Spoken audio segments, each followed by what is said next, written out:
हमारे साथ आगे भी आपसे अपडेट लेंगे। फिलहाल देखिए, जहां एक और सीएम नीतीश कुमार का आज सारण दौरा रहने वाला है, तो वहीं इसके साथ ही तमाम जगह वो जाकर के परियोजनाएं ऐसी जिनका उद्घाटन और शिलान्यास सीएम के द्वारा किया जाएगा। वहीं आगे बढ़ेंगे, जहां पर दिल्ली विधानसभा चुनाव में जेडीयू की एंट्री हुई है, तो वहीं जेडीयू प्रवक्ता नीरज कुमार का बयान भी सामने आया है।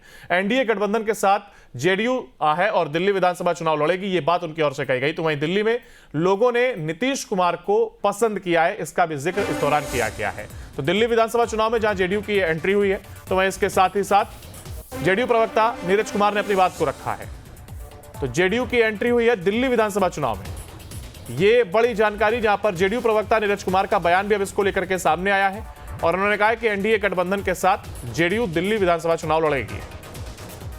और हमारे साथ हमारे संवाददाता उत्कर्ष लगातार बने हुए। उत्कर्ष जी, दिल्ली विधानसभा चुनाव की बात की जाए तो कल तारीखों का भी ऐलान हो गया है और ऐसे में 70 सीटों को लेकर के अब कहा जा रहा है कि एनडीए के साथ में जेडीयू भी शामिल।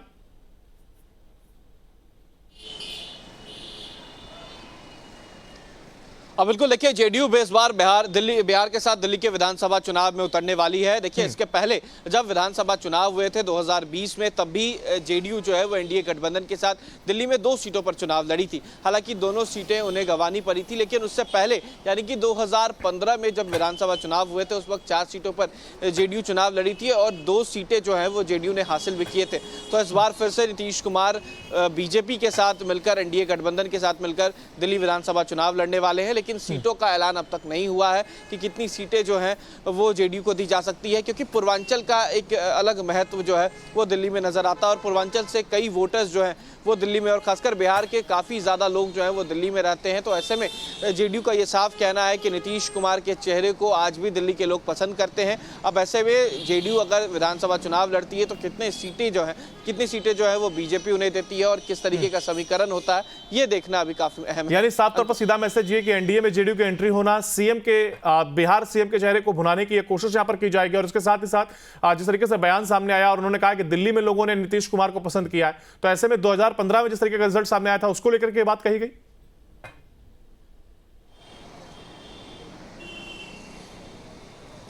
बिल्कुल देखिए, 2015 और 2020 में जब एनडीए के साथ नीतीश कुमार ने दिल्ली में चुनाव लड़ा था, तो 2020 की जो तस्वीरें थी वो क्लीन स्वीप आम आदमी पार्टी ने किया था और ऐसे में बीजेपी को सबसे बड़ा नुकसान हुआ था।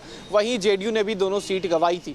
वहीं अगर 2015 की बात की जाए तो उस वक्त आम आदमी पार्टी का उस तरीके का वर्चस्व नहीं था, लेकिन फिर भी 2 सीटें जो हैं वो जेडीयू ने जीती थी, 2 सीटें उन्होंने गंवाई भी थी। और इसी तर्ज पर इस बार भी विधानसभा चुनाव में जेडीयू जो है वो अपना कह सकते हैं कि तीखा रुख अपना रही है। उसका साफ कहना है कि हम अपने जो सीटें हैं उस पर चुनाव लड़ेंगे। अब ये सीटें किस तरीके से तय होगी वो शीर्ष नेतृत्व तय करेगा, लेकिन नीतीश कुमार का चेहरा आगे करके दिल्ली विधानसभा चुनाव भी लड़ा जाएगा। देखिए, साफ है अंकुर की, क्योंकि बिहार में विधानसभा चुनाव होने हैं और इसी साल बिहार विधानसभा चुनाव होना है, तो नीतीश कुमार को दरकिनार कर एक बार फिर अगर बीजेपी बिहार की राजनीति करना चाहती है तो कहीं ना कहीं उनके लिए मुश्किल हो जाएगा। और इसी वजह से दिल्ली विधानसभा चुनाव में भी माना जा रहा है कि 2 से 4 सीटें जो है वो जेडीयू को मिल सकती है। बिल्कुल, ऐसे में देखना होगा कि जिस तरीके से जेडीयू को दिल्ली विधानसभा में एंट्री दी जा रही है और कह सकते हैं एक बार फिर से जिस तरीके से यहाँ पर एक वोटर रहता है बिहार का, जो कई वोटर हैं उनको किस तरीके से भुनाने की कोशिश और कितनी कामयाब होती नजर आती है, ये जरूर देखने वाली बात होगी। आप बने रहेगा हमारे साथ, आगे आपसे अपडेट लेंगे।